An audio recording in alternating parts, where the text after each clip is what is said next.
Bonjour et bienvenue dans la nouvelle capsule. Aujourd'hui, nous allons apprendre à appliquer des effets et à animer nos différents plans.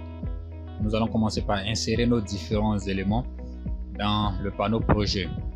Mais comme on l'a déjà vu, il est intéressant d'organiser nos différents éléments. Donc, je vais commencer. Donc, je vais créer un chutier.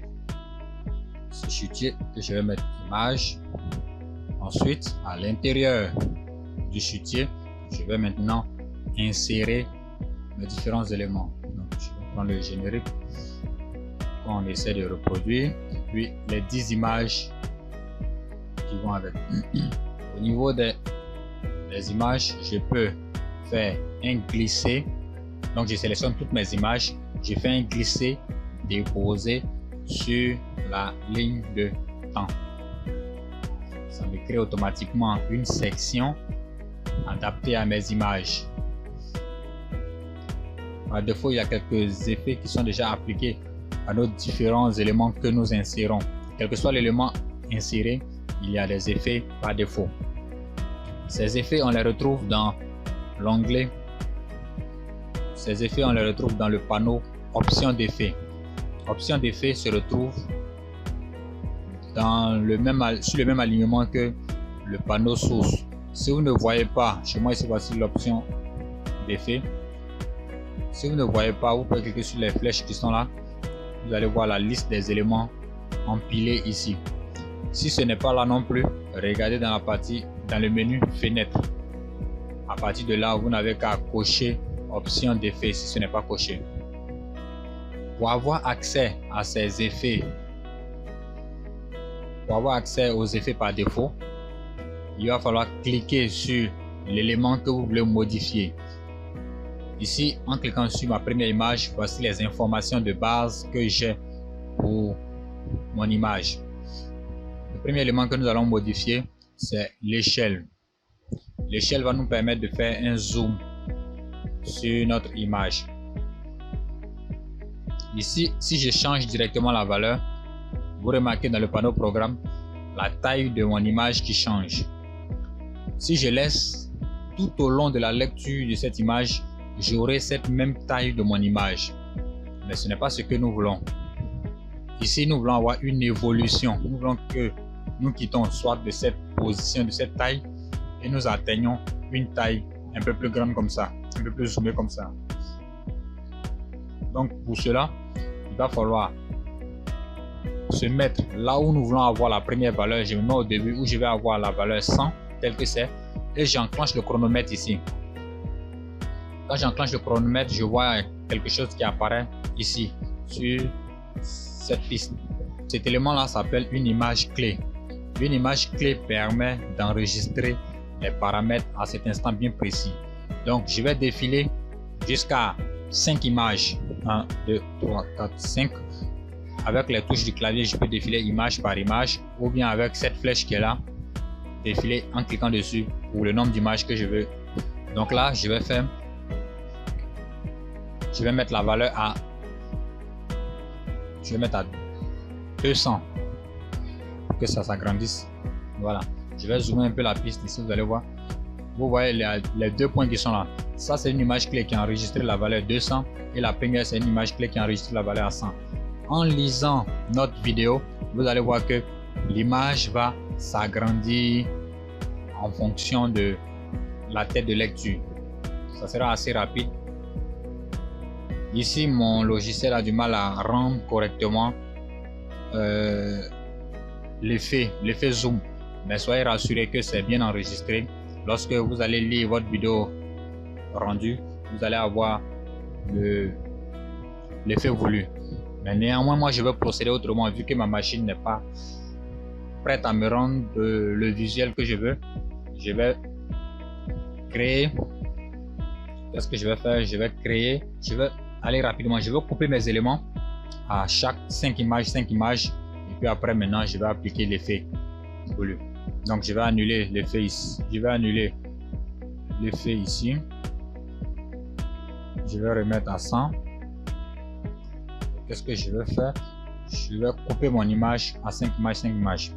1, 2, 3, 4, 5. Là, je vais zoomer un peu la piste. ici, je vais utiliser l'outil allongement et je vais réduire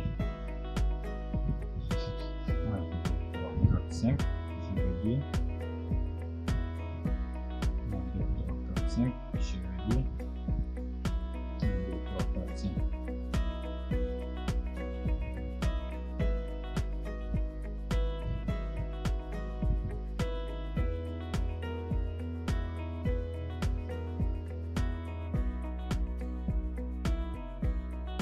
Voilà, donc l'objectif c'est d'utiliser mes images.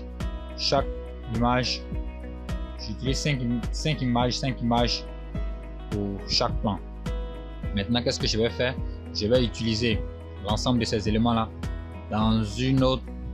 Donc je fais comme ce que je vous avais montré, je prends la séquence, je glisse, je l'envoie là pour créer une nouvelle séquence avec ces éléments qui sont.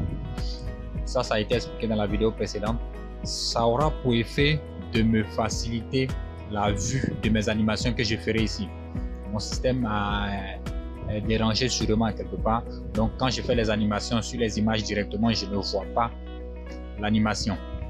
Donc ici je reviens, au début je mets mon image clé pour l'échelle, j'avance de 5 images, donc je vais plutôt me mettre à 4 images puisque la 5e image c'est là où j'ai coupé. Ensuite je continue. Non. Ici, je me mets à 100 et puis j'avance 1, 2, 3, 4, 5, 4. Je me mets à 150. Donc vous voyez un peu le jeu. 1, je le mets à 100. Ici, vu que toutes mes images sont dans la même séquence, ils sont tous liés. Donc à chaque première image de chaque photo, je mets la valeur de l'échelle à 100 et j'avance de 4 images. 4. Et là je passe à 150 qui agrandit cette même image vers la fin. J'avance d'une image.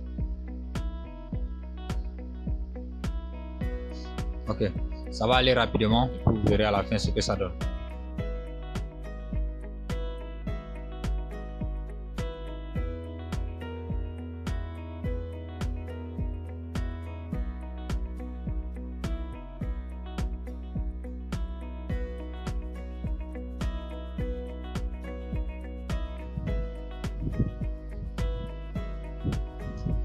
Okay. Voyons voir ce que ça donne. Voilà. Donc vous remarquez que toutes les images s'enchaînent en zoomant. C'est bien l'effet que je veux. On regarde un peu ce qui se passe dans le panneau, le générique. Voici le générique que nous voulons avoir vers la fin. Mais j'avoue que les images du générique ne sont pas autant zoomées comme nous on l'a fait. Donc c'était peut-être au lieu d'atteindre 150 de zoom, il fallait peut-être se limiter à 120, 130. Voilà. Mais toujours est-il que l'important c'est de comprendre le principe d'animation.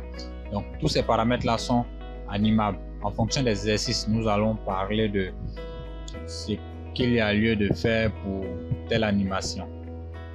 Lorsque nous voulons animer ou bien appliquer un effet sur notre vidéo ou bien nos plans, il y a une autre fenêtre où nous pouvons envoyer des effets qui n'existent pas encore par défaut là. Et là, nous devons passer par le panneau. Et là, ce panneau se trouve sur le même alignement que le panneau projet. Pareil, je fouille ici, je vais avoir un panneau effet. C'est dans ce panneau là que nous avons des effets concernant des éléments que nous pouvons appliquer soit sur la vidéo ou bien sur l'audio. Mais nous commençons d'abord par les effets que nous pouvons appliquer sur la vidéo. Je vais prendre ça. Je clique là-dessus, je déplace cet effet et je le mets sur la vidéo que je veux. Mosaïque. Vous voyez automatiquement que ça agit sur mes différentes images.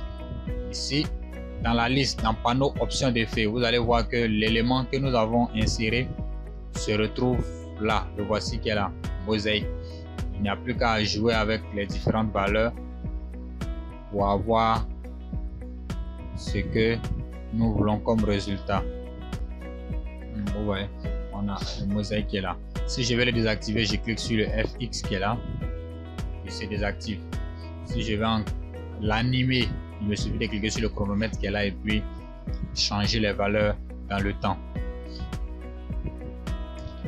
Et on termine avec la transition. Les transitions sont mises, je viens sur la première séquence là où nous avons les vidéos, là où nous avons les images. Les transitions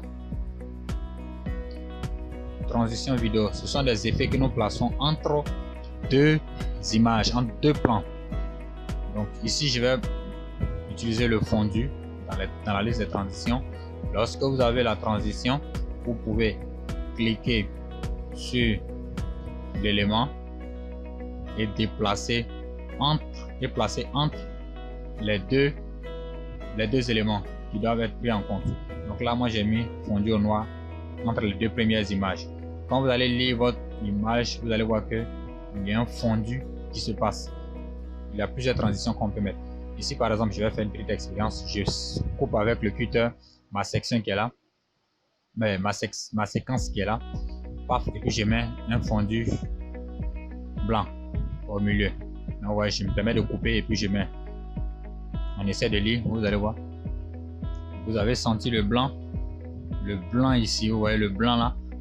Ce blanc là permet de laisser la place à ce bloc là, pour que ce bloc là prenne la place. Donc voici un peu ce que c'est que une transition. À vous maintenant de faire marcher votre imagination, savoir comment placer par rapport à deux plans pour avoir l'effet voulu. Sachez également qu'il est possible de rechercher un effet ou bien une transition en saisissant cet élément ici. Et donc si je mets là, vous voyez, j'ai tous les éléments qui apparaissent dans la liste ici avec le mot que j'ai tapé. Maintenant si c'est l'effet que vous voulez, vous n'avez qu'à déplacer, le placer sur image. Voilà, et c'est tout. Merci d'avoir suivi. Si vous avez des questions, on se voit en classe pour plus d'explications.